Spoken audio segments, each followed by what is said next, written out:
Saludos amigos del canal, mi nombre es Santiago Gutiérrez Villegas y hoy les transmito en vivo, en directo y a todo color desde la ciudad de Medellín, Colombia.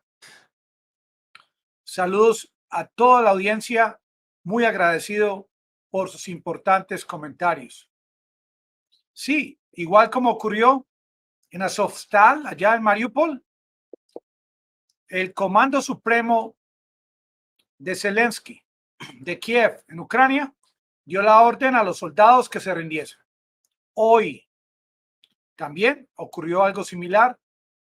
Hoy, junio 24, el presidente Zelensky dio la orden a sus tropas en Severodonetsk que se rindiesen. Es claro anotar que el hecho de que dieron la orden de rendición no significa que hayan alcanzado todos los miembros de las tropas de Ucrania haber salido de este territorio, que está cerca de un río que se llama Donetsk, al frente en una colina, una ciudad que se llama Lysychansk, que también está bajo el asedio de los rusos. Dicen que hay aproximadamente 7,000 personas rodeadas en Lysychansk. Tanto así que en el día de hoy, las tropas ucranianas recibieron la orden del jefe de la administración militar de Lugansk de retirarse de Severodonetsk. Esta estratégica ciudad era la última de gran importancia en la región, que aún estaba parcialmente bajo control ucraniano. Con esta retirada, las fuerzas rusas ganan aún más terreno para controlar completamente la zona de Donbass. Según el Instituto de Guerra estadounidense que sigue de cerca la campaña, la pérdida de Severodonetsk es una pérdida para Ucrania en el sentido de que cualquier terreno capturado por las fuerzas rusas es una pérdida. Que ustedes se acuerdan que el presidente Zelensky decía que no iba a permitir que ni un centímetro cuadrado de su territorio fuese capturado por los rusos. Como Boris Johnson le dijo en la cara a Zelensky, le dijo, si usted acepta un trato en el que sea terreno, ya no le vamos a poder seguir ayudando. Ahora la batalla se desplaza a través del río Donetsk hacia Lysychansk, la última ciudad de Luhansk, en poder de las fuerzas ucranianas. Y ya hay indicios de que los rusos utilizarán la misma táctica de bombardeo de área para reducir las fuerzas ucranianas, desplegando aviones de combate, sistemas de cohetes de lanzamiento múltiple e incluso misiles balísticos de corto alcance como el Tokta-U. Esto es un hecho, esto ocurrió en el día de hoy en Ucrania. Sin embargo, apareció Anthony Blinken, secretario de Estado de los Estados Unidos, a decir, no, es que esto no es cierto, no es que se han rendido, les han dado la orden a las tropas de Ucrania, sino que pidieron permiso para ir a bañarse ahí al frente, para ubicarse en un lugar más seguro. El mundo occidental, sobre todo los Estados Unidos, quieren desvirtuar todas las noticias, han prohibido todos los canales informativos de Rusia y quieren que ustedes, amigos de este canal y los de todos los canales de YouTube, solamente escuchen lo que hablan los voceros de la Casa Blanca o lo que habla el Departamento de Estado de los Estados Unidos. No es cierto, señor Anthony Blinken. Sí, Zelensky, sus fuerzas armadas en el Comando Supremo en el día de hoy dieron la orden a sus tropas de que se retirasen de Severodonetsk. Esto después de cuánto tiempo, más de un mes que estuvimos hablando del mismo tema. Hoy, en medio de este triunfo para los rusos, porque es un triunfo territorial. Esta guerra obviamente se mide en casualties, en muertos, en heridos, en tanques destruidos, en armas destruidas, pero primordialmente se está midiendo en esa capacidad que ha demostrado Rusia en adquirir el control de territorio de Ucrania. Y en medio de todo esto están estos países tan desarrollados haciendo planes para estas reuniones desde el sábado. Se va a reunir el grupo de G7. Yo no sabía que Rusia hacía parte del grupo G7, lo que se llamaba G8, en el año 97 hasta el 2003. ¿Y saben por qué Rusia salió de este grupo G7? Por el tema de la anexión de Crimea. ¿Y cuáles son los países miembros del G7? Está Estados Unidos, el Reino Unido, Canadá, Francia, Alemania, Italia, Japón, pero no está Rusia incluida en este paquete. Y hay algunos de estos miembros que van a discutir desde el próximo domingo, los del G7, a ver qué tanto van a continuar metiéndose en el tema de la guerra, porque eso les está costando una millonada. Si van a continuar enviando armas. Y lo más importante es que algunos de ellos están a favor, otros en contra, y hay un sector de estos líderes que desde ya se están preguntando cómo van a ser las relaciones con Rusia después de que termine la guerra. Es que Rusia va a estar ahí, lo mismo que Putin. Ahora y después de que se llegue a un cese o a un fin de esta guerra, y ya se adelantan, como a ellos les importa el billete, el dinero, G7, naciones muy desarrolladas que piensan en el dinero, están pensando que hay ahora una afectación global en el tema de los commodities y energías, pero ¿qué va a pasar después? Ahora apareció un parlamentario en Rusia muy folclórico que amenazó bombardear a Londres si hacen algún intento con tocar con el pétalo de una rosa a Kaliningrado, este enclave ruso cerca a Lituania, entre Lituania y Polonia. Me pareció muy curioso este comentario, pero es un comentario muy directo de parte de los rusos, lo mismo que el comentario de Lavrov, que Lavrov dice que lo que está haciendo la Unión Europea y la OTAN es prácticamente lo mismo que estaba haciendo Alemania, que estaba convocando a sus países aliados en esa época antes de la Segunda Guerra Mundial para atacar a Rusia.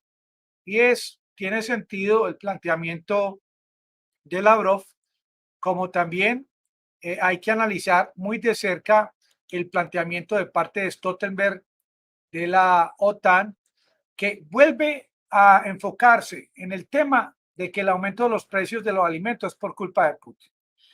Y yo he estado pensando el asunto. Miren, es que el trigo, los cereales que hay en Ucrania, nos han hecho pensar que estos 25 millones de toneladas están en barcos al frente de las costas en el Mar Negro y que los rusos no dejan que se muevan los barcos.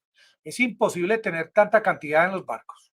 Ahora, segundo lugar, todo este trigo o cereal que produce no solamente Ucrania, Rusia, sino otros países del mundo, yo creía que todo era para los seres humanos, utilizado para los seres humanos, y eso no es cierto.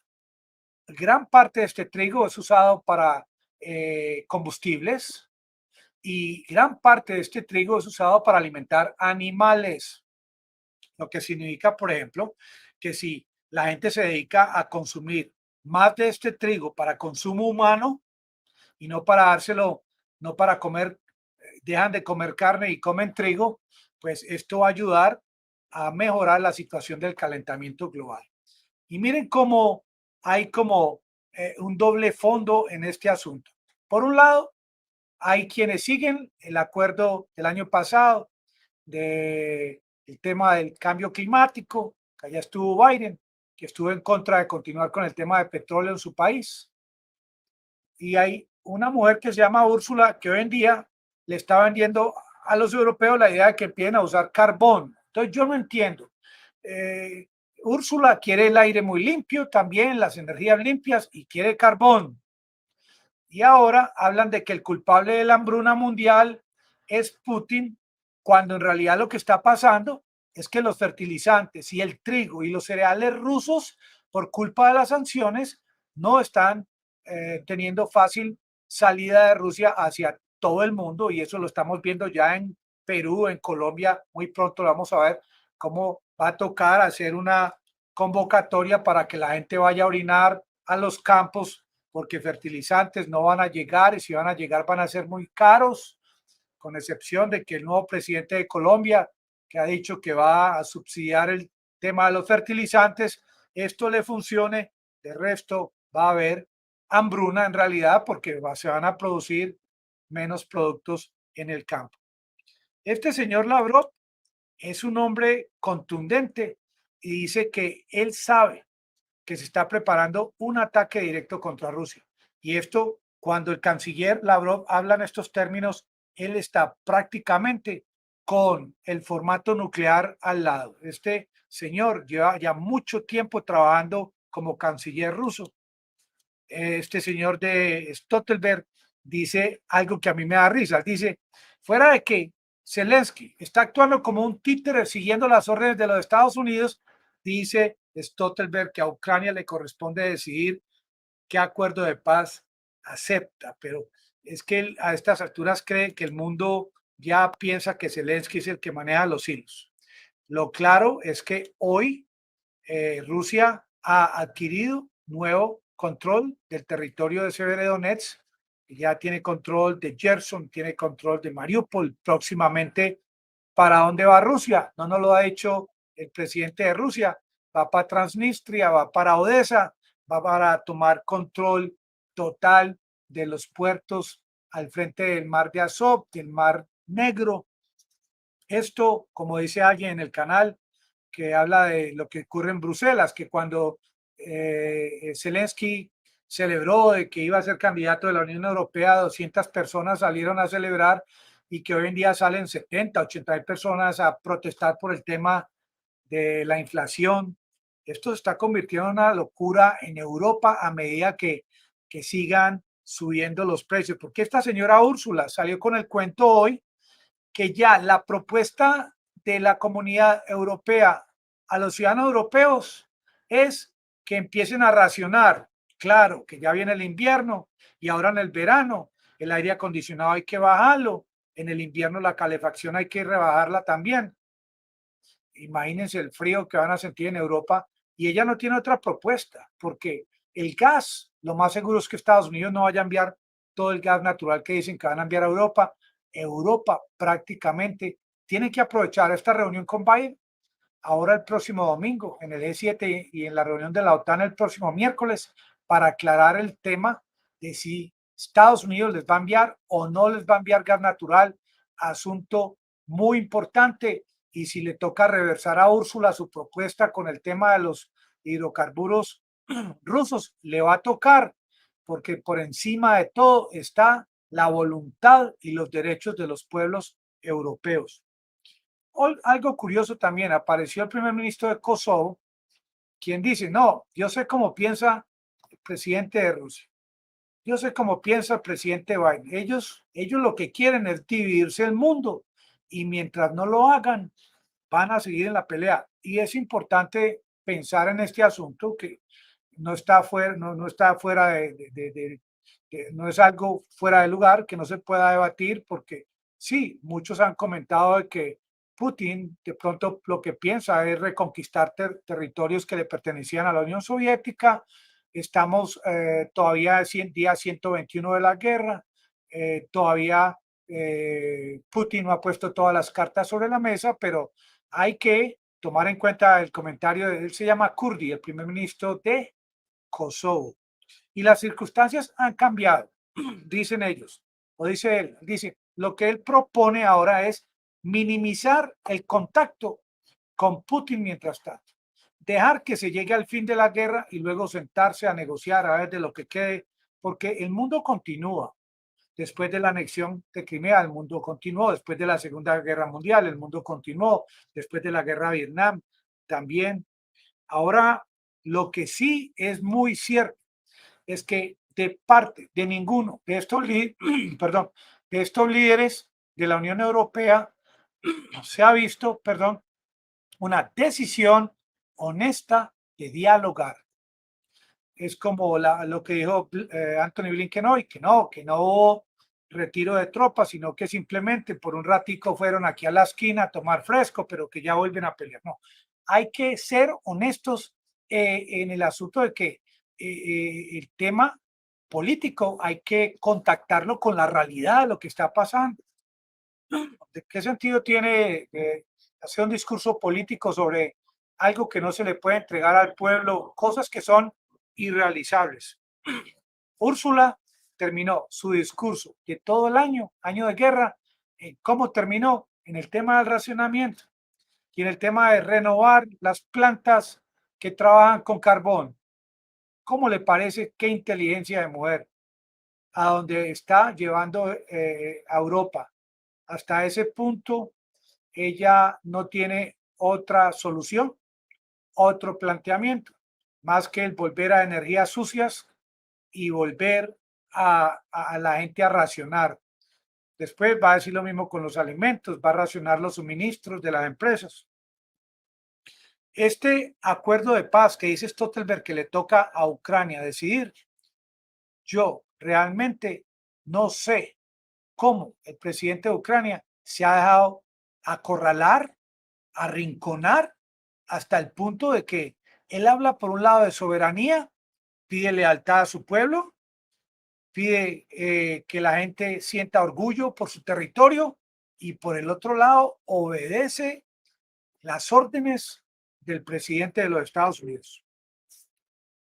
¿De qué importa que Blinken no haya tomado en serio la retirada de tropas de Ucrania en Severodonetsk? De nada importa, porque igual manera que Zelensky nos muestre 1 metro cuadrado de Severodonetsk que esté bajo el control de la bandera de Ucrania.